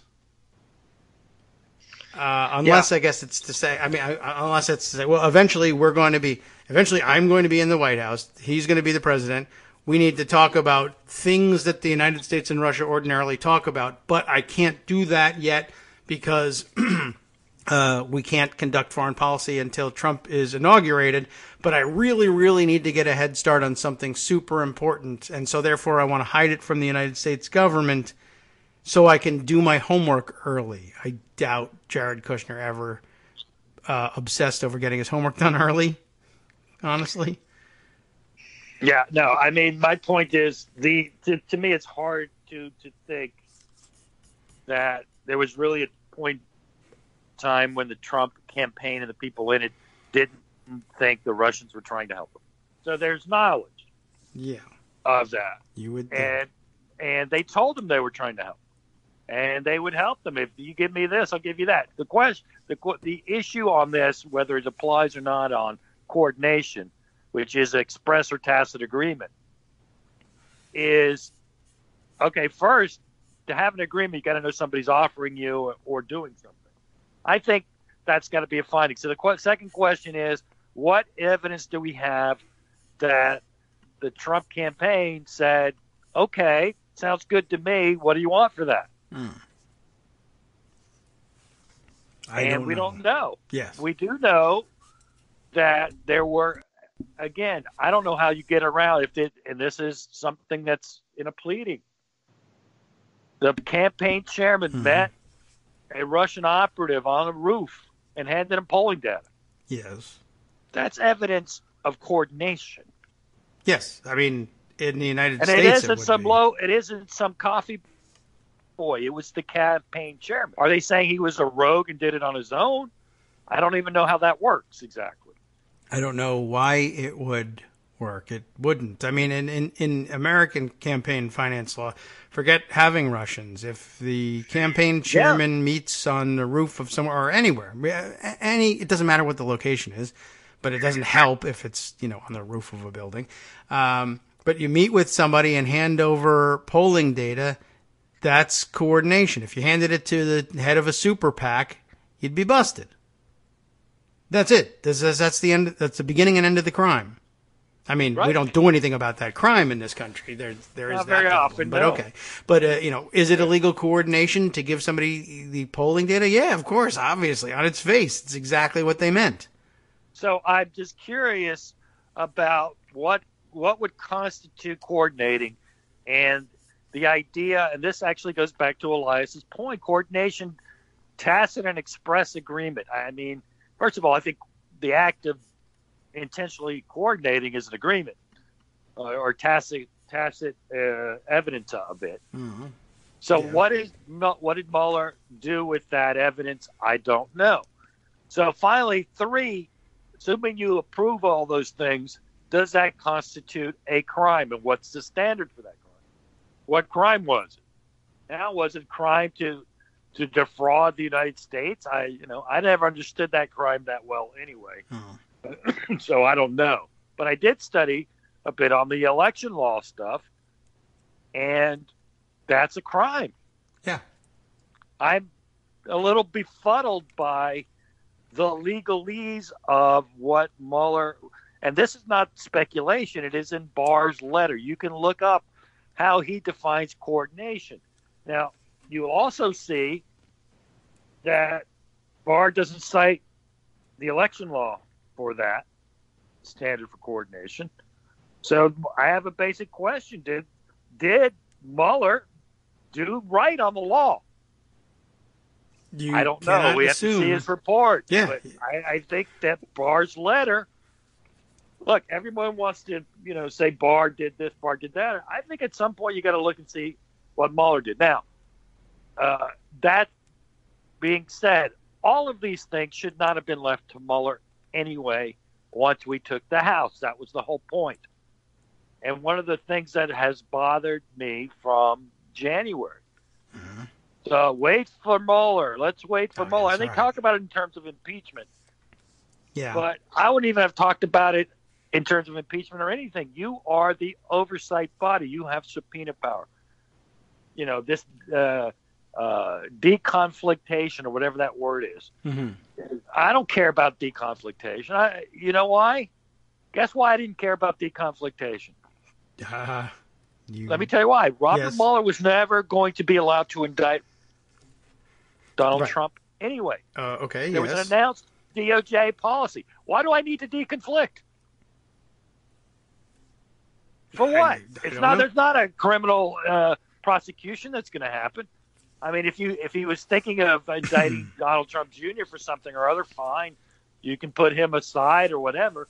But the basic stuff of this case about Donald Trump, there was no need to deconflict or wait. Donald Trump was not going to be indicted. And that's one of the reasons why letting this happen this way, in my view, is very much the fault of the House leadership. And I think they blew it. And I'm not saying it now. I said it before. And you're stuck with this weekend from hell where Bob Barr gets to say all these things. Now, I think you can't say that this doesn't help Trump in the election. It clearly does, and it didn't have to. That's my point. And I guess there's opportunity to minimize how much we're doing it damage control now. We're going to fight about the Mueller report. And then when the Mueller report comes out, people will treat it as news because there's almost certainly a ton of stuff that's bad for Trump in there. Yes, and the reason why we know there's a ton of bad stuff for Trump in there is because they didn't release the report. Yes. I mean, it's a res ipsa loquitur situation. The thing proves itself. If it wasn't bad for Trump, we would see the report. I guess you could say, well, I don't know. This wouldn't be my argument because I don't believe it, but I guess I'm working for them for whatever reason. Well, we will release it as soon as it's properly redacted to protect all the sources, et cetera, grand jury information. Then we'll release it. That's the only reason we haven't released it, because I know for a fact that there's nothing bad about Trump in it. You lie for a while and, just gaslight, I guess, all the things that are in there. You could just say all the things that are in there that are bad about Trump. When it's released, they'll say, what are you talking about? There's nothing bad in here for Trump. Look at this. Oh, that's either wrong or not in there, or actually is good for Trump, whatever direction your gaslighting decides to take. I mean, we haven't tried that one yet. That word isn't in there. You're wrong. I mean, that's what Brett Hume is doing. Brett Hume. Yeah. I do think that's possible that they're setting us up for another round of dunking. Yeah. Getting dunked. But I'm skeptical. And there's two reasons why. First, clearly, when he wanted to, Mueller was very capable of saying there's not a chargeable offense here. He did it on the collusion. So the fact that at the very least there's going to be stuff on obstruction that's going to be problematic to him, seems to me. Yes. So I can't imagine it's good. But no, you could just fake it and say, this is a good thing. No, it's a bad thing. No, it's a good thing. Well, yeah, I agree. Well, we'll have to leave it there. I do think that how these things are covered does have some impact. It's not Sure. Okay. Fake news. Fake news doesn't always work. You don't just get to say that necessarily. I mean, and that just doesn't. I mean, you can say it. It isn't in Fox. I get that, but Fox is Fox. What do you can't judge these things by that. It seems to me. But one of the aspects of it is that this is a lost round, and I think we're kidding ourselves. Now, I think they're making lemonade out of the lemon.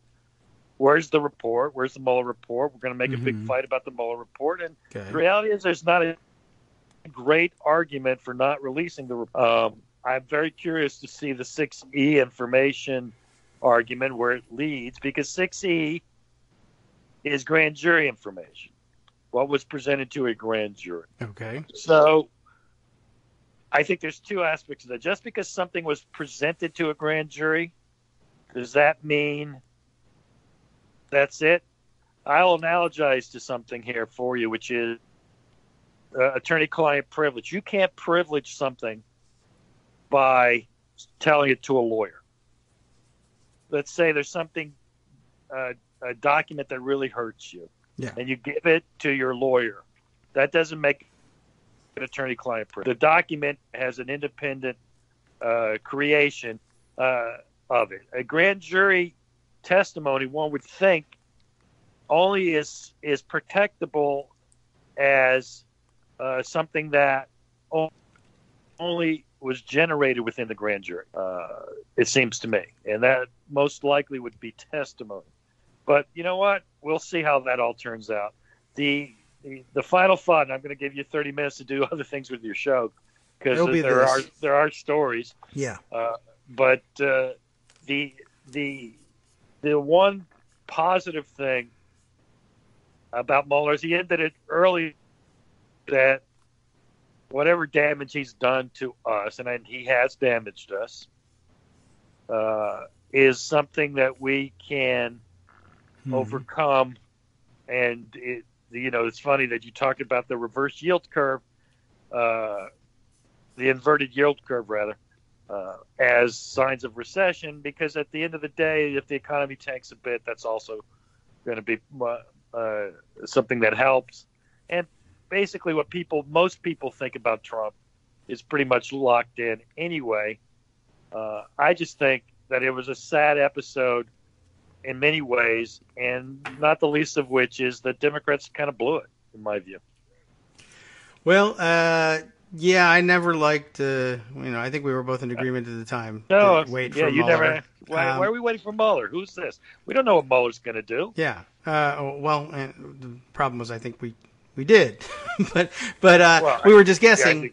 I mean, what was going to happen? I mean, given who Mueller is and what is his view of, the ability to indict a sitting president, let's wait for the Mueller report. For the vast majority of House Democrats, what that meant was, I don't want to decide what to do about punishing Donald Trump politically or criminally. I want Robert Mueller to decide, and then I will be able to say, my hands are tied. Robert Mueller said I had to do this. But he's never going to say that he was clear from the beginning. I'm not going to tell you what to do. You have to decide for yourselves. You're the political body in charge here. You're the ones that can do something. I could tell you I would have charged him, but I can't because I don't believe that's allowable. And you would then have to sit there, and it may be, and then you would have to sit there and decide, what am I going to do about this? And then I will turn to you at that point and say, well, you waited for Mueller, and guess what Mueller told you? You have to decide. So now you have to do it. Now, you could have been doing this work all along so that you would know what to do when he predictably told you were going to have to be the decider. But instead, you decided to wait. What you're asking me for is an extension on your homework, not, let's wait. Let's wait until the teacher gives me the answer key. No, that's not going to happen. So you might as well start doing your work so that you don't have to do it all at the last minute, although perhaps your design is to say, it's the last minute. I don't want it to impact the election. We got to talk about health care. This is off the table. And I'm afraid that's what will end up happening. All right, we'll take one more break. Be right back, and certainly if there's any more points you wanted to make, you're welcome to do so at the other end. Without the report, what else can we say? Yeah, so I'll let not you much. Go. Okay, thanks, Armando. We'll talk to you again soon, I'm sure. Hi, it's me, David Waldman, your host for Kagro in the Morning, with a brand new interruption to say thanks to all of you who support the show. Remember when I told you that our average monthly donation was about $7, for which you were getting 2 great hours of news and entertainment 5 days a week, and how that came out to about 70 cents an hour? That's a pretty good deal, except it's wrong. The math actually works out closer to 17 cents an hour. It is hard to beat a deal like that, and even harder to send your kids to college on. Thankfully, Patreon.com makes it easy to make that work. Patreon, Patreon.com, is the simple, secure way to make recurring monthly contributions to support our show.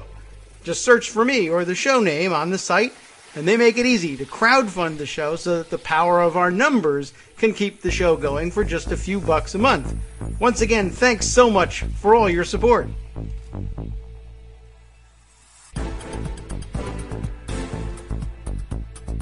Welcome back now to the Kagro in the Morning Show here on Netroots Radio, and I guess we have to figure out how do we want to wrap things up here. We'll probably, let's see, there are 2 directions we can go in. One is, and maybe I could make it even brief, just to remind you, although it's an expansive topic, and we'll spend some more time on it probably tomorrow, but I just kind of wanted to remind you of the discussion we had, as I mentioned, I think it was in looking up tweets about it. If we're assuming that my tweeting about it coincided with our discussion of it on the air, it would have been back in July of last year when we were throwing out the idea at the time, as I had put it in, I guess, July 23rd, 2018, in a tweet, which I think probably reflects discussion on the show that day. That's often what happens. What time? Maybe will it tell me? I don't think will it tell me the time of a certain tweet? 11:03 a.m.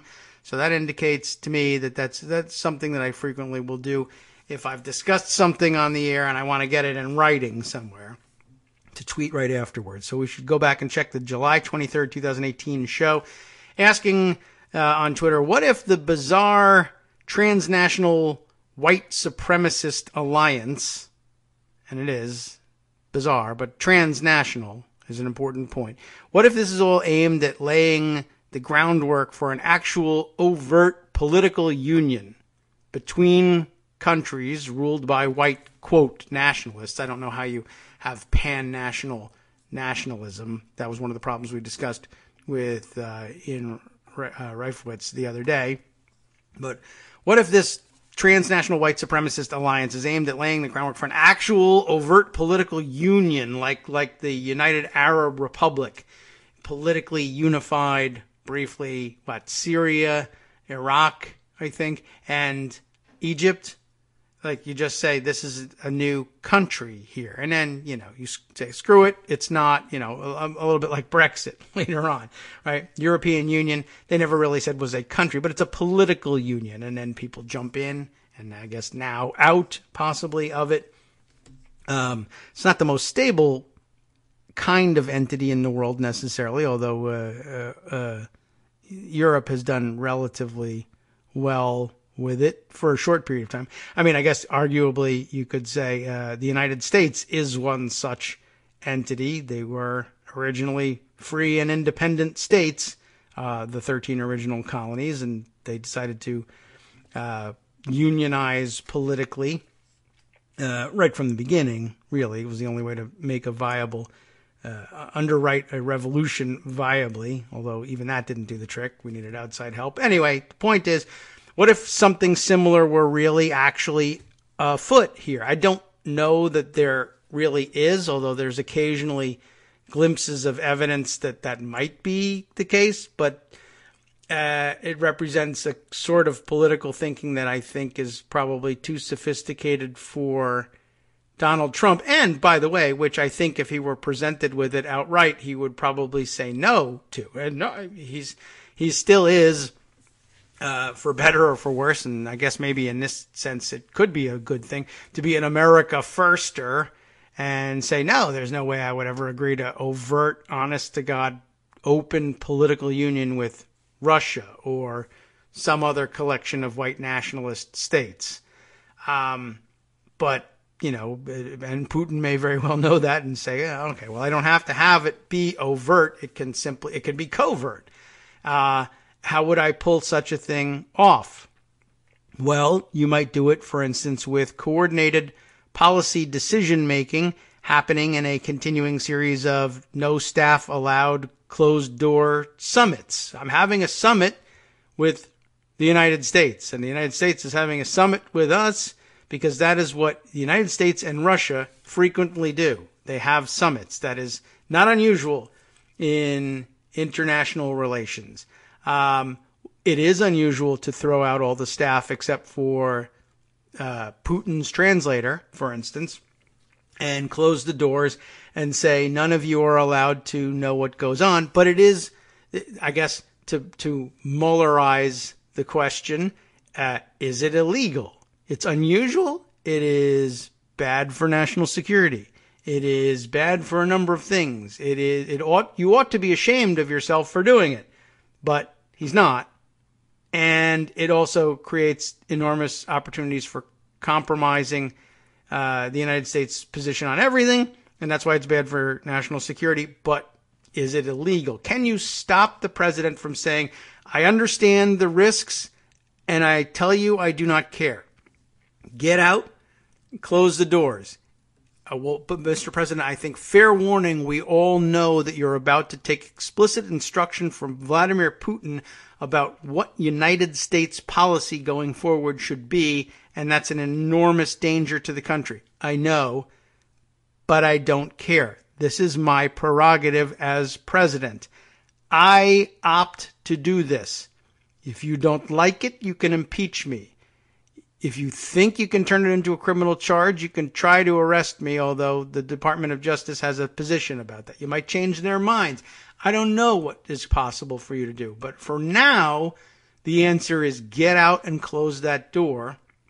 Never you mind what I'm going to do in here. Or hell, tell everyone what I do in here. It doesn't matter. As President of the United States, it's my judgment that I want to agree 100% all the time with Vladimir Putin. And I told you I was going to do that during the election, and you said yes anyway. Now, we didn't say yes.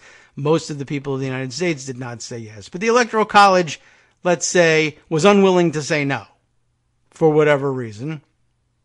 And now here we are. I mean, that's it. So what if that were really the aim? And what if Putin's version of it was, okay, well, they'll never go for simply saying from now on, this territory on this part of the globe and this territory on that part of the globe are the same country, the United States of Russia, and I'm the president of it. That they won't go for. But what they will go for is you pretend you're you, we'll pretend we're us. None of what you do will be binding on us, but everything that we do will be binding on you. And you should implement these policies. And if you don't, I'm not going to give you the $300 million apartment building. If it's as simple as that. What if that was the case? What if Donald Trump had no interest in the white nationalism aspect of it whatsoever, or the political union aspect of it whatsoever? He just wanted to get $300 million.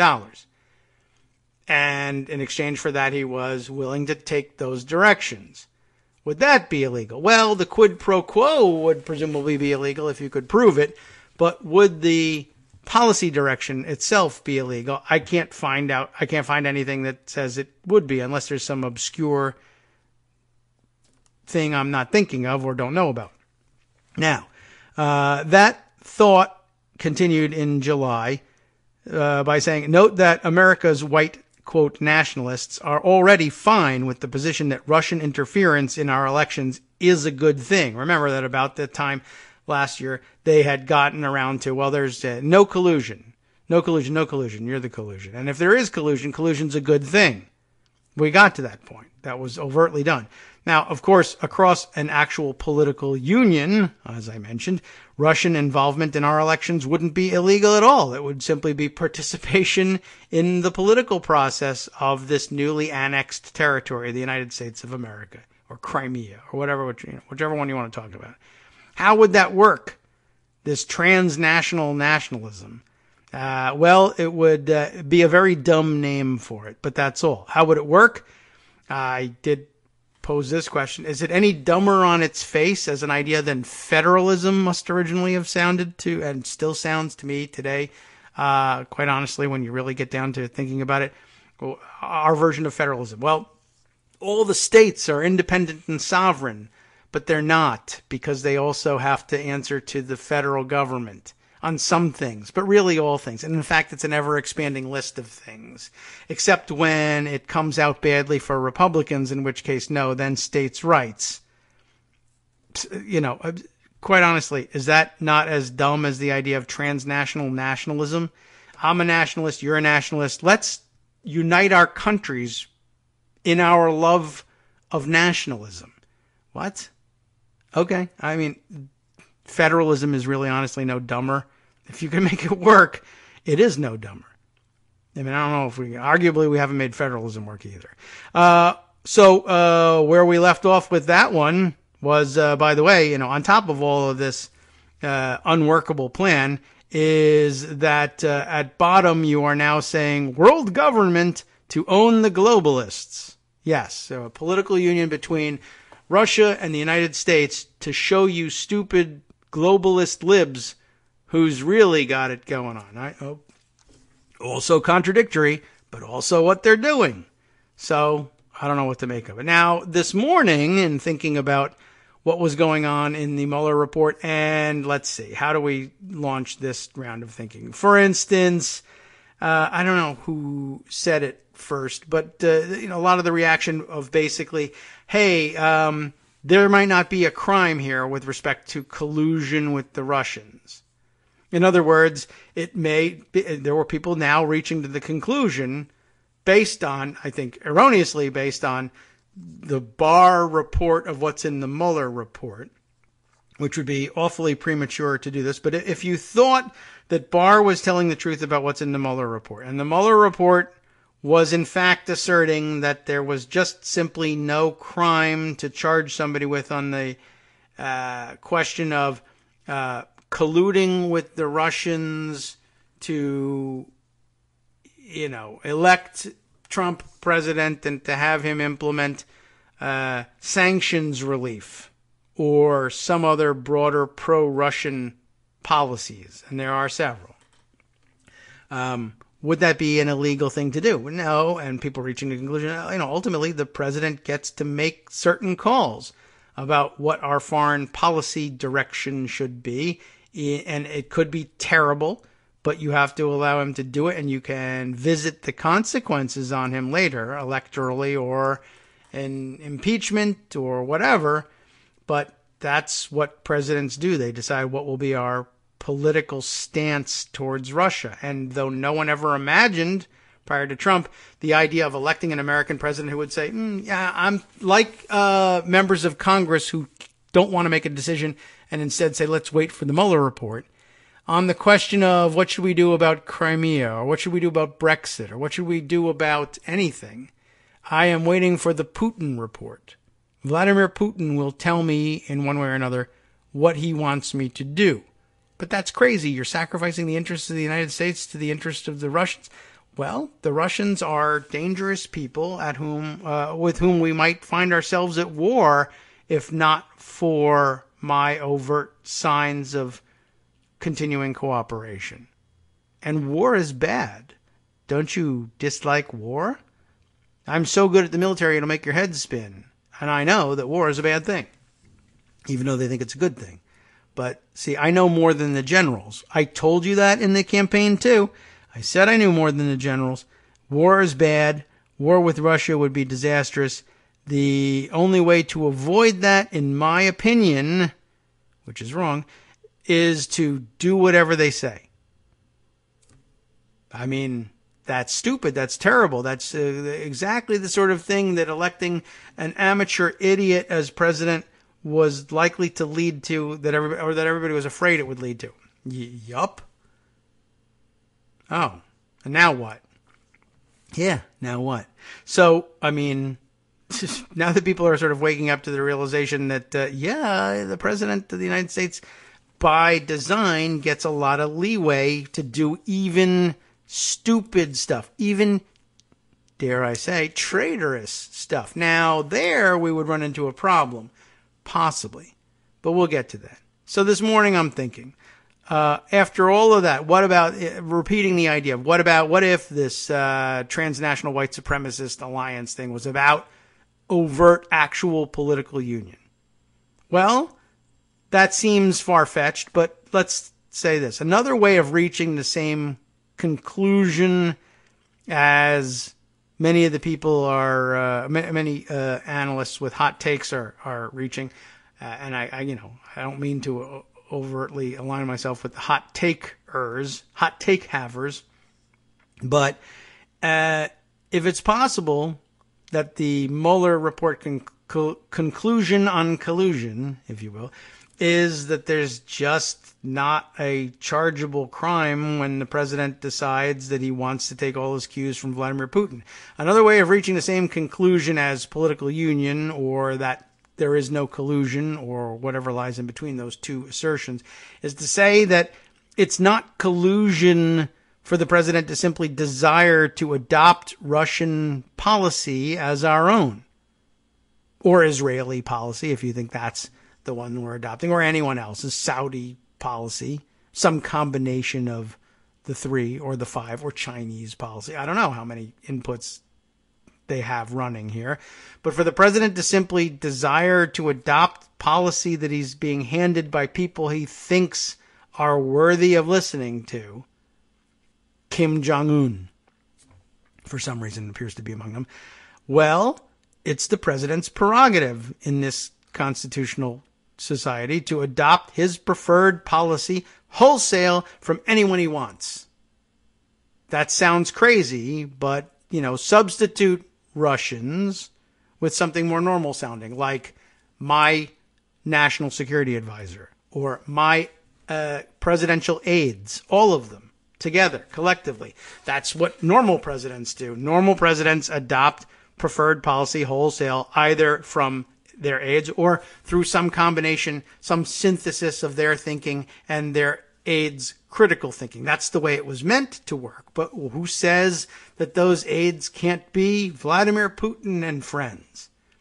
Well, we all do, because reasons, anger, but nothing, nowhere that I know of says that that's illegal. And I think that might just be another one of those weaknesses of our system, that we just thought that oaths of office and other generalized pressures that we impose on people, embarrassment, shame, allegiance, patriotism, whatever, that all those things would preclude such an idea, because they always had, to this point, precluded such an idea. It would be crazy.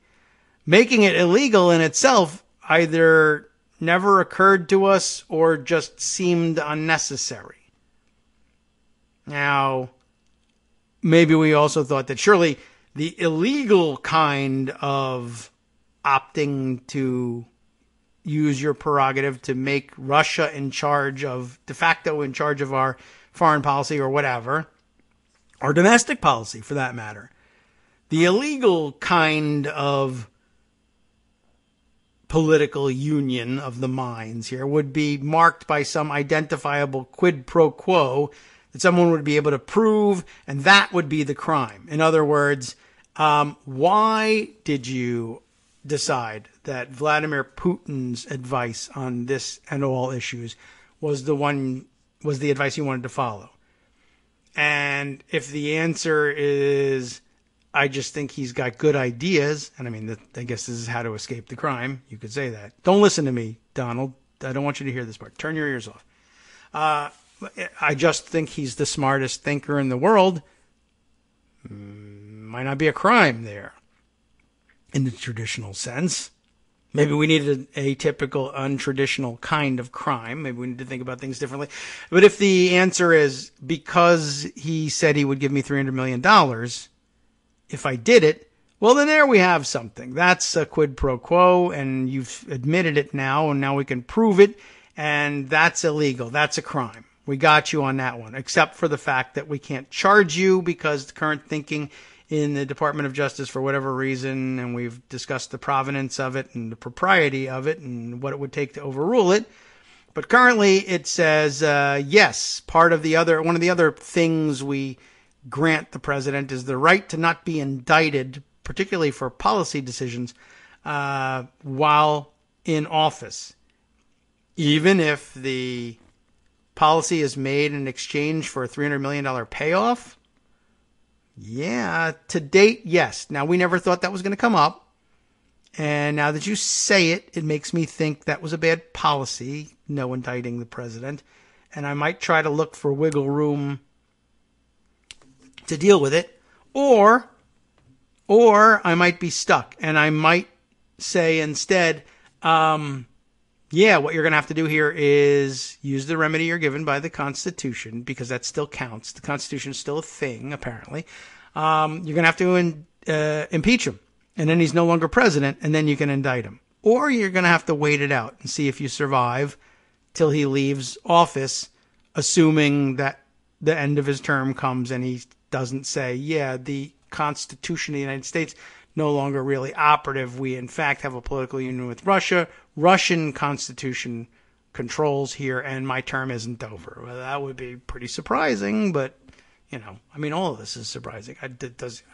I can't calculate the odds of that. Don't ask me to. But if we were short of that, able to prove, Trump admits, yeah, he gave me $300 million or held out the promise of my making $300 million on Trump Tower Moscow in exchange for sanctions relief and doing whatever he wanted. And that seems like a low price for doing whatever he wanted, but whatever. I'm a dumb guy and I make bad business deals. I could have gotten $1 billion. I should have asked for $10 billion to turn over control of the United States of America to Russia. But maybe I never thought I was really doing that. But if I did, I would have gotten more money. Or I would have asked for more money. But in the meantime, you caught me. You're able to prove a quid pro quo. Or you think you are. And then you have to roll the dice. Like, let's say the president is indictable. And you go to court with it. And you go to trial. And you have the president's confession. And for some reason, it doesn't convince the jury. And they can't vote. They cannot find unanimously to convict the guy. Because one guy is MAGA. Right? And that's it. Sorry. We ended up finding him not guilty. I mean, that is one escape route. And it doesn't get proven. And we just go, oh, well, all right. That's bad news. So supposing we indict him and we can't convict him. Or we say, I'd like to indict him and I got the theory that says we can, but I don't have his confession.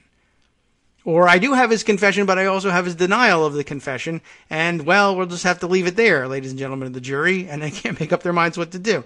Then all of this idea of Trump offering sanctions relief and God knows what else in exchange for help with the election or $300 million in real estate deals. All of this would be just disturbing background noise surrounding an otherwise inexplicable policy choice.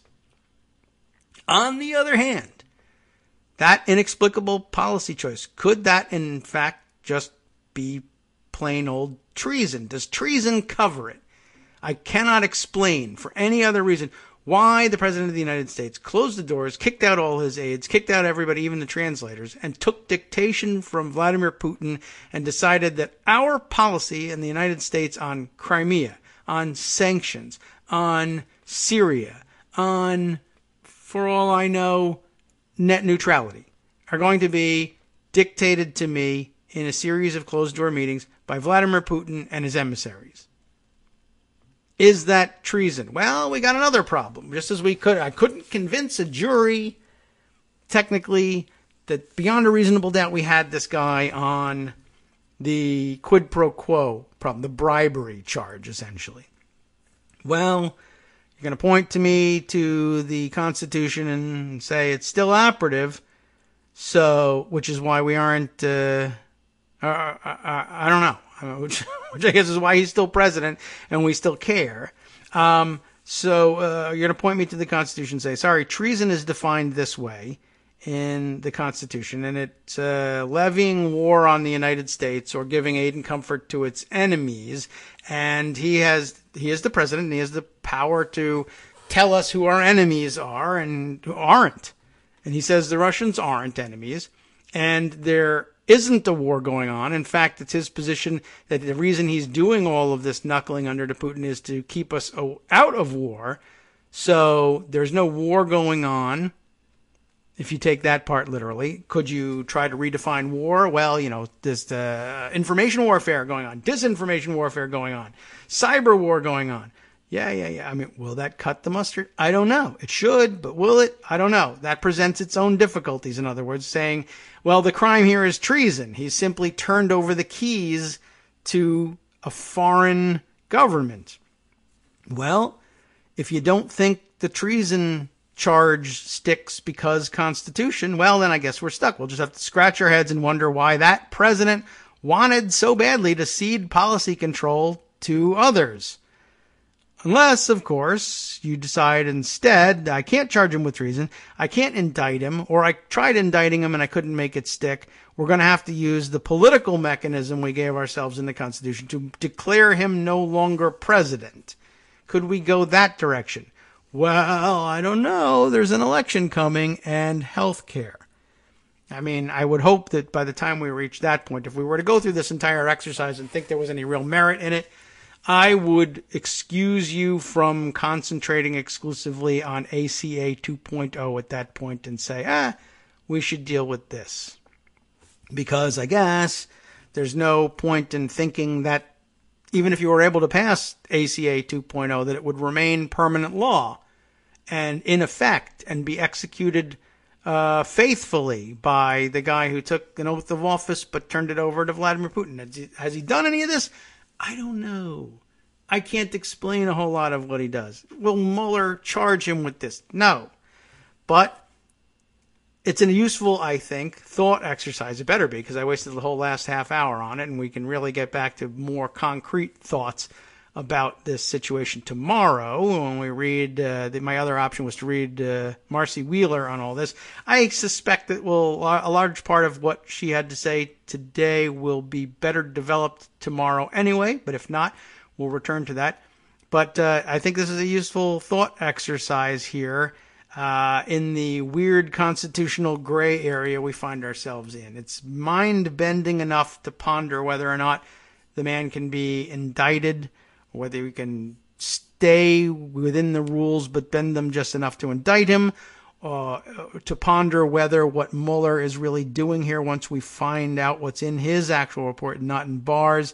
Is it really that he is dropping every hint he can think of, every hint in the book, to make us come to the only possible conclusion that we absolutely must indict or arrest or impeach? I don't know. I'm not certain what he thinks we're going to have to do here, but a lot of people speculating on that. But in the meantime, we're left to ponder on the question of what if this whole thing isn't a crime? What might it mean that we come to the conclusion that this whole thing isn't a crime? Is it just because we've neglected to draw up a statute that declares it a crime? Or is it not a crime because it's within the prerogative of the President of the United States to do these things? And unless he confesses to us for some reason that he did them for illicit reasons, which constitute the mens rea of an already existing petty crime by comparison, bribery, for instance, then you're not going to get anywhere with this guy or the prosecution of him on anything in particular. And that's a rather depressing thought. And I didn't really intend to leave on that thought, but I think we'll be discussing that topic and probably bring it a little bit closer to ground and reality for the rest of the week. When we return, for instance, like I said, to what Marcy has to say about these things. And we owe it to ourselves to look into that for at least part of the rest of the week, because I think, honestly, no consideration of what happened over the weekend is complete unless we do. But in the meantime, it is time now to turn things over to the West Coast Cookbook and Speakeasy with Justice Putnam, and we'll see what he has on tap for you. Adam Schiff, of course, top of the news here, warned Trump lawyer Rudy Giuliani not to be spiking the football on the Mueller report just yet. Leaked audio has exposed oil and gas executives laughing diabolically over their cozy access to Trump and his administration. Another problem, maybe the same one. And the German family that owns Krispy Kreme and Panera Bread. Well, I'll tell you about them in a second. Did you know they were German? NetworksRadio.com. You have been listening to the Kagro in the Morning Show with David Waldman. Well, they are, and I didn't know the same people owned Krispy Kreme, Panera Bread, and Pete's Coffee. They are German, and how? They will be donating millions after learning that Grandpa and Great-Grandpa were murderous Nazis who ran forced labor camps. Wow, that's a surprise. Do we have to stop eating Krispy Kreme? I don't know.